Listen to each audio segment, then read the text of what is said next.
ஓம் ஹ்ரீம் பைரவி க்லாம் ஹ்ரீம் ஸ்வாஹா. வணக்கம்.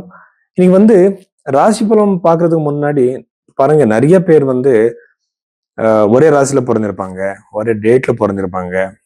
எல்லாருக்குமே ஒரே மாதிரி இருக்காது. எதுக்குன்னா, நீங்க பிறந்திருக்கிற டேட்டு டைம் தப்பா இருக்கலாம். அப்போ நாம கை ரேகையை வச்சு ரெண்டுமே மேட்ச் பண்ணி தான் பார்க்கணும்.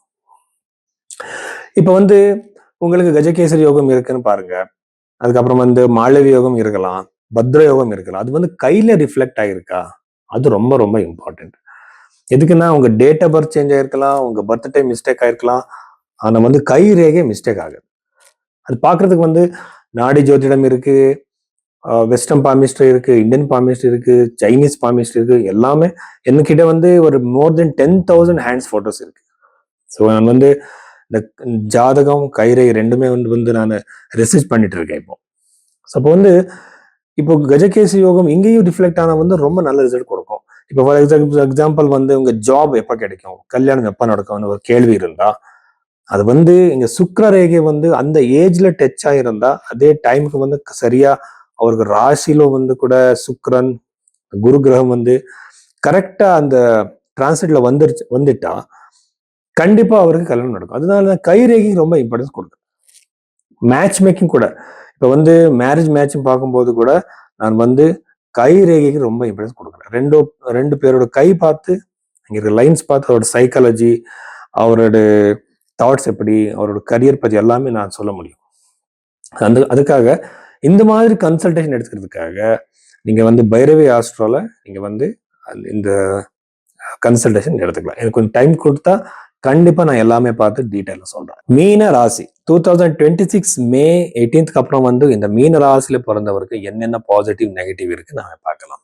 மீன ராசியில இருக்கிறது சனி. நிறைய பேர் கேட்கிற ஃபர்ஸ்ட் கேள்வி சாடே சாத் பத்தி. சாடே சாத்தி, அஷ்டம சனி, பஞ்சம சனிட்டு நிறைய விஷயங்கள் இருக்கு. இது இம்மீடியட்டா எஃபெக்ட் பண்ணாது.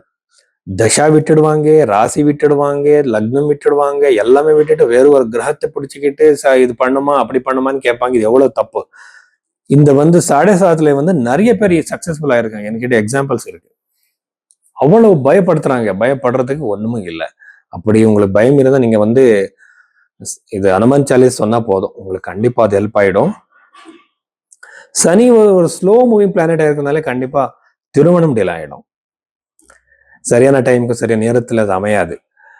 என்கேஜ்மெண்ட் வரைக்கும் கேன்சல் ஆகலாம். இந்த மாதிரி பிரச்சனைகள் எல்லாம் இருக்கும். ஆனா இது தசமபாவத்தை பார்க்கும்போது யூஸ்வலா ஒர்க்கர்ஸை வச்சு யார் நீங்க ஜாப் பண்ணுவீங்களோ, இப்போ நீங்க ஒரு ஒர்க்கர்ஸ் வச்சு வேலை செய்வீங்க, மேஸ்திரி மாதிரி, கான்ட்ராக்டர் மாதிரி, அவருக்கு எல்லாமே இது ரொம்ப சக்சஸ் கொடுக்கும். அந்த மாதிரி பிசினஸ் பண்றவருக்கு. ரெண்டாவது வீட்டில் இருக்கிற செவ்வாய்னால ஃபைனான்சியல் கெயின்ஸ் அதிகமாக இருக்கு. ஃபைனான்சியல் ரொம்ப சக்சஸ் இருக்கு உங்களுக்கு. இந்த டைம் பீரியட்ல நீங்க எந்த மாதிரி பிசினஸ் பண்ணாலும் சரி சக்சஸ் அதிகமாயிருக்கு. சதுர்த்த பாவத்தில் இருக்கிற குரு சுக்கிரன் இருக்கும்போது, நான் என்னோட எக்ஸ்பீரியன்ஸ்ல கையில குரு கிரகம் நல்ல பிளேஸ்ல இருந்தா வச்சுக்கோங்க, ரொம்ப அல்டிமேட்டா இருக்கு, அற்புதமா இருக்கு. அந்த சேம் பீரியட் உங்களுக்கு அது தசை நடக்குது, அந்த சேம் டைம் குரு கூட டிரான்சிட்ல வந்துடுறாங்க பாருங்க. அப்படி வந்துட்டான்னு நினைச்சுக்கோங்க, கண்டிப்பா எக்ஸ்ட்ரீம்லி வெல்த்தி ஆவீங்க, வெல்த் கிரியேட் ஆகும். அந்த வீடு கட்டுறது மட்டும் இல்ல, அது ப்ராஃபிட்டுக்கு சேல் பண்ணுவாங்க இல்லையா, அவருக்கு ரொம்ப நல்லது. இந்த டைம் பீரியட் கண்டிப்பா ஹையஸ்ட் பாசிபிலிட்டிஸ் நீங்க இந்த ப்ராப்பர்ட்டி நீங்க பண்ணுவீங்க, வாங்குவீங்க, without any difficulties, without any legal disputes. ஈஸியா அது நடந்துடும். 6வது வீட்டுல இருக்க கேதுனால உங்களோட இஷ்யூஸ் அதிகமாயிடும். ஆனா அட் த சேம் டைம் உங்களுக்கு வெற்றி இருக்கும் உங்களுடைய எதிரிகள் மேல. தசம பாவத்தை குரு கிரகம் பார்க்கும்போது எந்த மாதிரி இன்டர்வியூ கொடுத்தாலும் சக்சஸ் இருக்கு. வெளிநாட்டு ஜாப் கிடைக்கிற சான்சஸ், கவர்மெண்ட் ஜாப் கிடைக்கிற சான்சஸ், புது ஜாப் கிடைக்கிற சான்சஸ், இருக்கிற ஜாப்லயே சேலரி ஹைக் ஆகலாம். நிறைய நாள் நான் டிரான்ஸ்பருக்கு ட்ரை பண்றேன் சார், எனக்கு இன்னும் கிடைக்கலன்னு கேட்பாங்க. அவர் எல்லாருக்குமே எந்த பாசிபிலிட்டிஸ் இருக்கு. அந்த ஜாப்ல டிரான்ஸ்பர், பொசிஷன் மாறுற அதிகமான சான்சஸ் இருக்கு. திருமணம் மட்டும் இல்லை, வேற எல்லா விஷயத்துமே நல்லாவே இருக்கு. வெளிநாட்டுக்கு சம்மந்தப்பட்ட பிசினஸ் பண்றீங்களா? வெளிநாட்டுன்னா வெறும் ஃபாரின் கண்ட்ரி மட்டும் இல்லை, வேற டிஸ்ட்ரிக்ட், வேற ஸ்டேட்ஸுக்கு நீங்க பொருள் அனுப்பி இந்த மாதிரி பிசினஸ் பண்ணிட்டு இருந்தா அவருக்கு கூட ரொம்ப நல்லாவே இருக்கு. ஸோ இவ்வளவு விஷயங்கள் வந்து மீனராசி வரணும்.